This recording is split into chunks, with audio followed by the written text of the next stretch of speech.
తనపై వచ్చిన ఆరోపణలపై మంగ్లీ మరోసారి స్పందిస్తున్నారు. లైవ్లో చూద్దాం. మా నాన్న అంటే చాలా ఇష్టం. చూడండి, చిన్నప్పటి నుంచి నేను మా నాన్న స్టోరీ చెప్తే మీరే ఏడుస్తారు. చిన్నప్పటి నుంచి నేను మా నాన్నని కాపాడుకుంటూ వచ్చిన. నేను ఎవరికైనా కూడా ఎమోషనే అమ్మా నాన్న అంటే. మీ ఫ్యామిలీలు కూడా మీకు ఉన్నాయి. మీరు చూపించేదాన్ని బట్టి జనాలందరూ కూడా తప్పుదోవ పడుతున్నారు, మిస్లీడ్, తప్పుగా అర్థం చేసుకుంటున్నారు.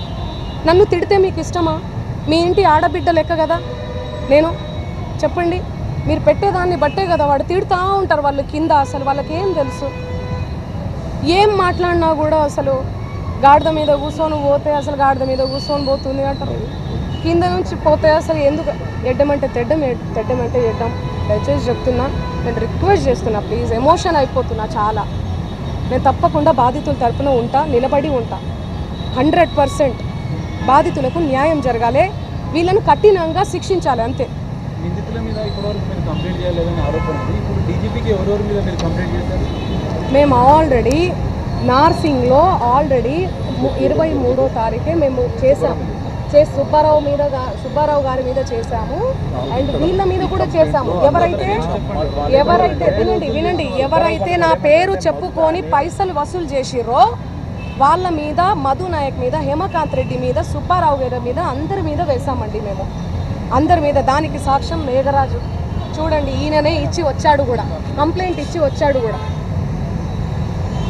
దయచేసి చెప్తున్నా, వినండి. ఈరోజు అయితే చెప్పండి. డీజీపీ గారికి, హేమకాంత్ రెడ్డి గారికి, డీజీపీ గారు, అడిషనల్ డీజీపీ గారు